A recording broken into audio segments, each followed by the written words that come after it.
Hey guys, so if you clicked on this video, you probably are experiencing burnout or you want to know more about it. But this channel is all about spreading positivity and good mindsets and motivation. So comment what you think, comment what you want to see next. But today we're going to talk about burnout. What is it? What's the effects of it? What's the symptoms of it? And how to overcome it. So let's get into this. I may look too young to know about burnout, but since I was 18, I've been paying my own bills, I've been working, and I also been going to school. And now I'm paying my own bills, working, going to school, and coaching sports. So I get tired sometimes. But you didn't come here to hear me talk. You came here to learn about burnout. So what is burnout? It's when really good employees like you and I get tired, we get overwhelmed, and we're getting pulled in lots of directions, right? And when we're getting pulled in lots of directions, that causes us to make mistakes, which affects our confidence and makes me less confident in my ability.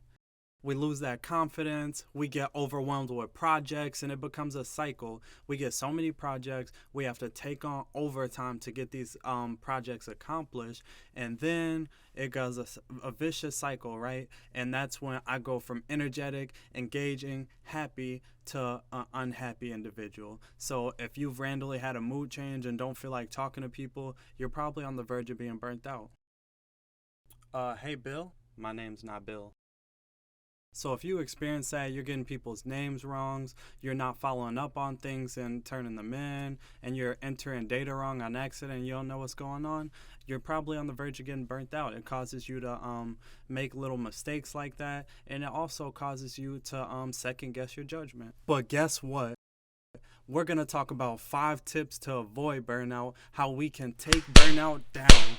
Tip number 1 to avoiding burnout: open up to the people around you. Someone will listen to you. If you a lot of people don't open up because they don't want to look weak, right? And when you don't want to look weak, you're building all this up inside of you, and then it spills over at home. So the first way to avoid burning out is opening up. Tip number 2: reduce your to-do list. Boom. So when you reduce your to-do list, this is what I want you to do. I want you to take 15 minutes and I want you to do the little stuff.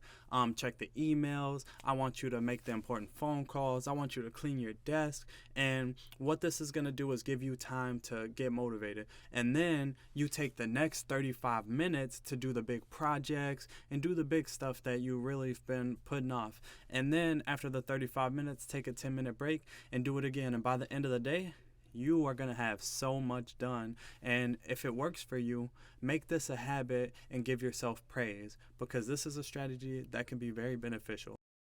Tip number 3 is going to be, when you get to the peak, stop. We're in such a fast-paced environment. You're going, and then you're like, I got to push through this. But when it comes to work, you're going to be working a long time, possibly. So don't keep going. When my brain gets tired, stop. You take a walk, you stretch, you do something to relax yourself. And I encourage you to not think about anything while you're relaxing. Just chill. Don't think about work. And what this will do is, when you come back to the project in a little bit, then you'll have a more creative mind, more ideas, and it'll just be more beneficial overall. Tip number 4 is don't be afraid to say no. You don't want to be the person who doesn't want to take on extra work, but you also don't want to be the person who takes on work but never finishes their work, because you might look irresponsible, right? So I encourage you to ask for help when you need it, because a lot of times you doing it alone isn't even necessary. The most necessary thing is just getting the assignment done. So make sure to say no sometimes.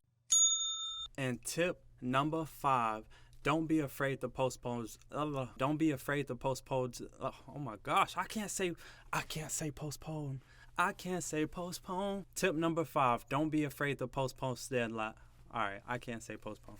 Tip number 5: don't be afraid to postpone deadlines, because postponed deadlines might make you seem less reliable or something like that. But in reality, these deadlines aren't strict, hardcore deadlines. They're just deadlines to be there just because. How many times have you been in school and been like, well, this is too much, can you postpone the deadline? And like, yeah, So Postponed deadlines are better than not turning it in or turning it in late and being deemed as irresponsible. So don't be afraid to postpone deadlines, guys. That's all I got for you guys today. Love you. Thanks for all the support. Comment your opinion or if I missed anything or if you want to see a different video in the future. But I'll see y'all next time, and make sure to hit that subscribe so you don't miss future content. Bye.